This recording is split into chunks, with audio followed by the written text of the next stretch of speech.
Akkam jirtu hordoftoonni YouTube chaanaalii keenya abbaa ganagaan dhuftanii Dr. Durboo Caalati har'a kanan dhufe dubartoonni garaatti baatan nyaata gosoota nyaataa kurnan baay'ee barbaachisoo ta'ee fi durboonni garaatti baatan kamiyyuu xiqqaate nyaata kurnan kana argachuu kan qabanii fi nyaanni kun immoo eenyu fa'aa akka ta'ee fi faayidaa inni ulfa sanirratti fi daa'ima saniif qabuu fi nyaata kana yoo nyaata isaanii keessaa dhaban illee maal isaan mudachuu akka danda'u waan gabaabaa wayiitan qabadhee dhufe Andaluma sagantaa keenyatti nu wajjin tura warri immoo chaanaalii keenya farra haaraa taatan welcome jenneerra YouTube chaanaalii keenya subscribe godhaa turu maatii nu ta'a. Egaa akkuma beekamu kana dura waa'ee durboota garaatti baataniif mata duree garaagaraa irratti waan beeknurraa isinii qoonnee turre innis gaa of eeggannoo yeroo ulfaa dubartoonni godhuu qaban irratti akkasumas immoo mallattoolee durboonni ulfaa tasuma ofirratti ilaaluu hin qabne kan jedhu irratti viidiyoo gaggabaabaa hojjedheen ture. San illee duubatti deebitanii ilaaluu dandeessu warri hin argini. Har'a akkuma dura isiniin jedhe wantoota gosoota nyaata durboonni ulfaa nyaachuu qaban irratti xiyyeeffataa jechuudha mata dureen kiyyaan irraa. Kanaaf nu wajjin tura.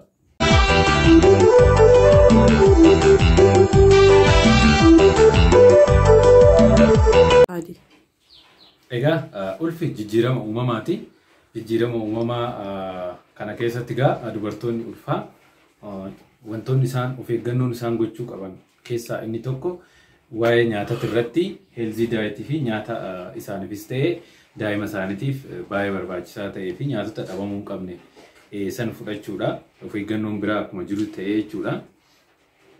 Egaa dubartiin ulfaa tokko waan yeroo garaatti baattu kaaloorii anniisaa kaaloorii 300 ol guyyaatti kan duraatirra more extra kaaloorii 300 fi sanaa ol barbaadu jechuudha. Egaa kaaloorii sun immoo maal ta'uu qaba waanuma argame kaalooriin waan garaagaraatirraa argamuu danda'a. Wanta daa'ima saniif illee baay'ee fayyannirraa argamuu danda'a. Wanta nutritionaalii baay'ee faayidaa hangas maran kenninirraa illee argamuu danda'a. Haa ta'uti garuu gaa extra sun wantoota amma isinitti mukana yoo ta'e daa'ima saniifis haadha saniifis baay'ee barbaachisaadha jechuudha. Egaa nyaatonni kunniin nyaanni kurnan kun nyaanni ijoon kurnan kun eenyunni gaafa jennee ilaallu tokkoffaan aannanii fi nyaata aannanii yookaan dairy product isa jedhamu aannanii fi gosoota aannaniiti. Innis kan akka baaduu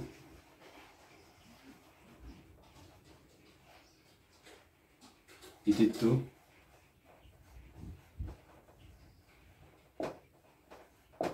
kanneen jechuudha. Baaduu itittuu wantoonni akkanaa kun aannanii fi gosa aannaniiti. So isaan kun nyaatota baay'ee yeroo ulfaa barbaachisoo ta'an keessaa isaan tokko jechuudha. Maaliif barbaachisoo ta'an gaa nyaatonni kunniinis aannanii fi sanyiin aannanii kun albuudota akka kaalsiyeemii, fosfarasii of keessaa qabu jechuudha.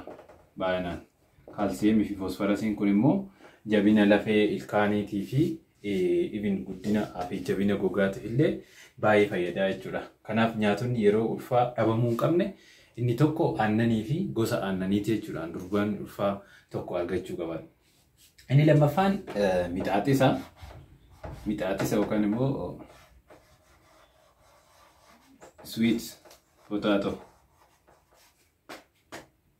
Sweet potato yookaan immoo mixaaxisa afaan Oromoodhaan nyaanni jedhamu kun inni nyaata healthy diet fi dubartoonni ulfaa kamiyyuu argachuu qabanidha. Isas gaa maaliif argatu tokko kaaloorii qaba nyaanni kun akkuma nyaata biraa kaaloorii dabalataa san qaba. Lammaffaa immoo wanna beeta kaarotiin jedhamu of keessaa qaba. Beeta kaarotiin waan jedhamu of keessaa qaba. Beeta kaarotiin kun maalidha? Beeta kaarotiin kun karaa vitaamin E'tti geeddaramaa jechuudha. Pirikaarsarii vitaamin E'ti. Vitaamin E'ti jechuudha. Vitaamin E'n immoo guddina ijaatiif akkasumas immoo guddina bilchina sammuutiif kan baay'ee barbaachisuudha jechuudha vitaamin E'n kun.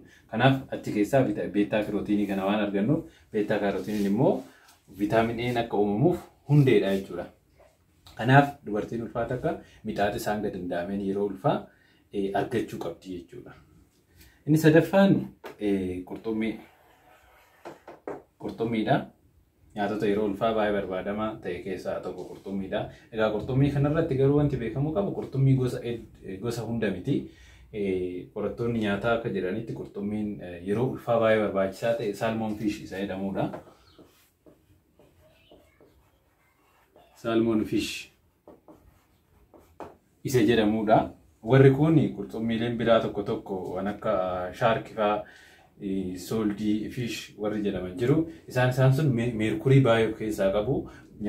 Qurxummiileen meerkurii baay'ee of keessaa qaban sun immoo inumaa seebii muti jechuudha. Yeroo ulfaa inumaa rakkoo qabaatu jechuudha. So qurxummii yeroo ulfaa baay'ee barbaachisaa ta'e fi nyaatamuu qabu salmon fish kana jechuudha irra caalaatti. So qurxummii kana keessatti maaliif qurxummii baay'ee barbaachise kan jedhuu fi qurxummii keessa wanni baay'ee importantii ta'e omeegaa 3 fatty acid waan jedhamu jira. Omeegaa 3 fatty acid waan jedhamu jira. Omeegaa 3 fatty acid kun immoo brain development yookaan immoo guddina sammuu daa'ima saniitiif baay'ee barbaachisaadha jechuudha. For brain development baay'ee barbaachisaadha. Inni biraa qurxummii keessatti argannu vitaamin D dha. Vitaamin D kan nyaata biraa keessatti hin argamne qurxummii keessatti ni argama jechuudha. Vitaamin D gaa faayidaa isaa ni beektu. Jabinaa fi guddina lafeetii fi ilkaaniitiif kan baay'ee fayyadu vitaamin D dha. Maddi isaa inni biraa ifa aduuti. Daa'imti sun erga dhalattee ifa aduutitti baate ifa aduu sun gogaa keenyarra waan jiru gara vitaamin D inaktiiv isaan ta'e gara aktiiv vitaamin D titti yookaan immoo vitaamin D isa nu fayyaduutti akka geeddaramu kan ta'u ifa aduurraa argannaa jechuudha. Inni aduu gogaa daa'ima saniitii irratti gaafa bahu achirraa argannaa jechuudha vitaamin D madda biraa jechuudha. So isa kana kaa qurxummii yookaan immoo salmon fish kanarraa irree ni argannaa jechuudha. Kanaaf salmon fish kun gaa yeroo ulfaa faayidaa gurguddaa kana lamaan qabaa jechuudha. Omeegaa 3 fatty acid fi vitaamin D waan of keessaa qabuuf jechuudha. Nyaanni arfaffaan killeedha.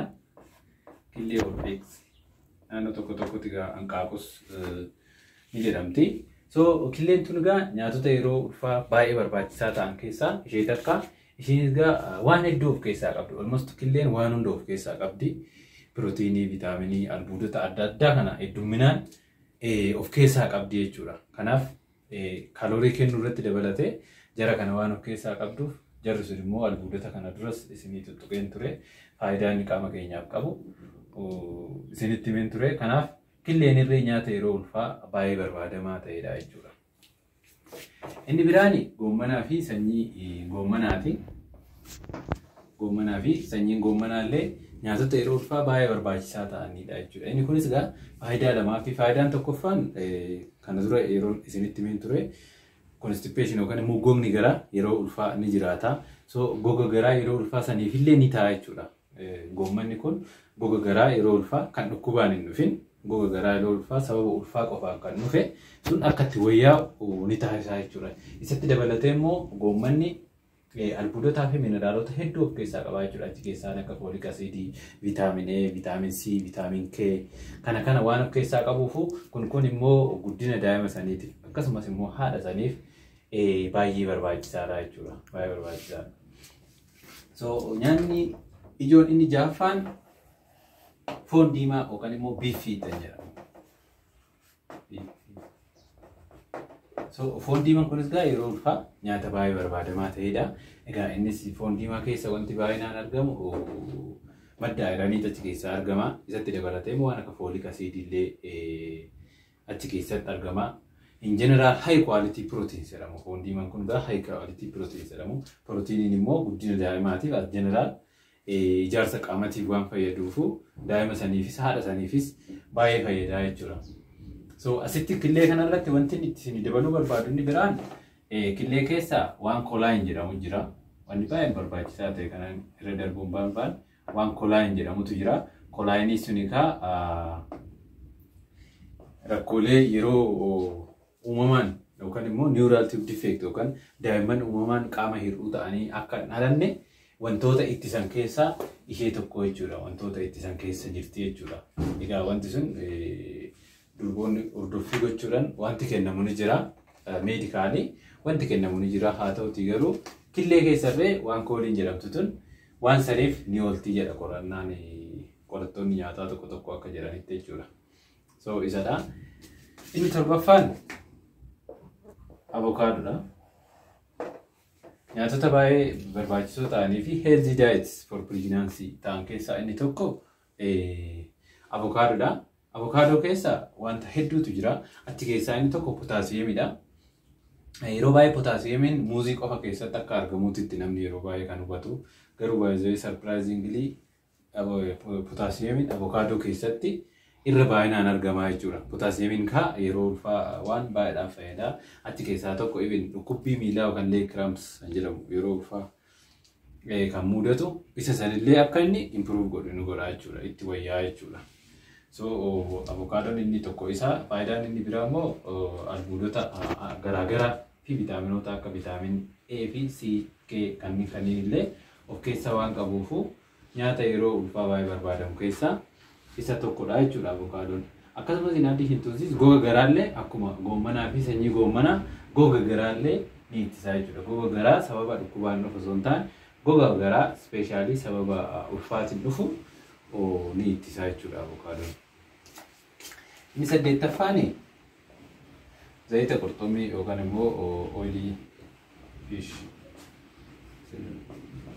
kan jedhamu jira. Inni kun egaa faayidaan isaa isa qurxummii kanaan waluma fakkaata. Egaa zayita qurxummii kana keessas akkuma duras ni jedhe omeegaa 3 kanatu keessatti argama.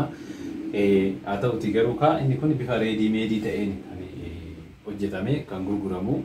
Isa kana garuu waan itti fudhatamullee murtaa'uu qaba.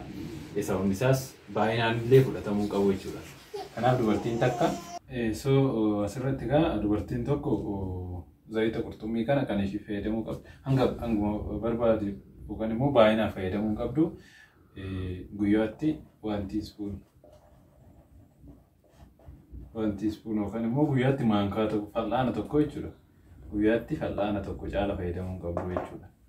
Fal'aana tokko keessa miililiitira 15tu jira. So dubartiin tokko guyyaatti fal'aana tokko yoo fayyadamte inni sun iyyuu hanga barbaadamu oliidha waan ta'eef sanii ol fayyadamuu qabdu jechuudha zayita qurxummii kana.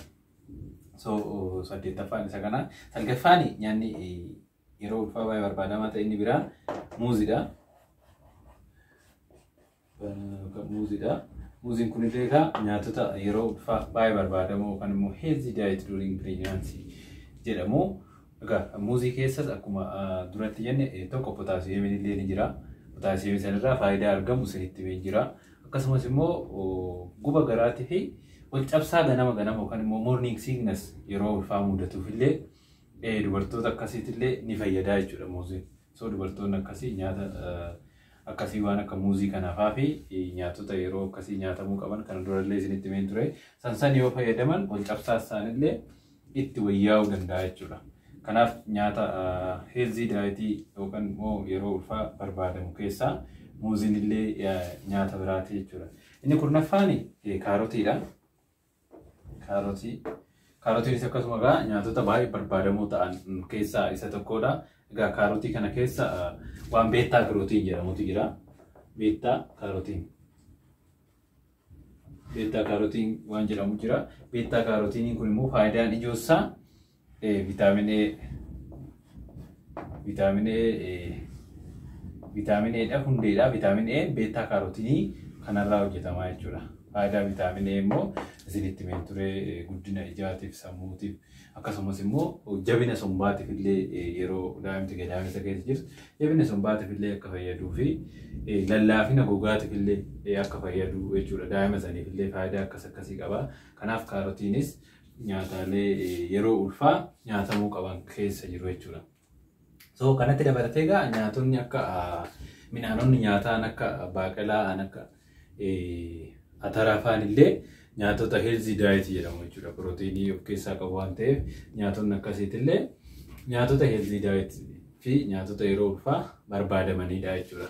Kanaaf anis kanumaan isinitti himu dhufe yeroo biraa immoo gara fuulduraatti nyaatota yeroo ulfaa nyaatamuu hin qabnee fi gochoota yeroo ulfaa dubartiin ulfaa tokko irraa of eeguu qabdu isinittan himaa. Har'aaf kanumaan isinitti himu dhufe isinis viidiyoo keenya kana yoo jaallattan laayik gochuudhaan nu bira dhaabbadhaa. Gaafii biraa yoo qabaattan immoo akkasumas immoo waan har'a jenne kanarratti wanni isiniin galle yoo jiraate koomentii jalatti nu barreessuu dandeessu. Karaa sanii isinii deebisuu dandeenya. Fayyaa ta'aa.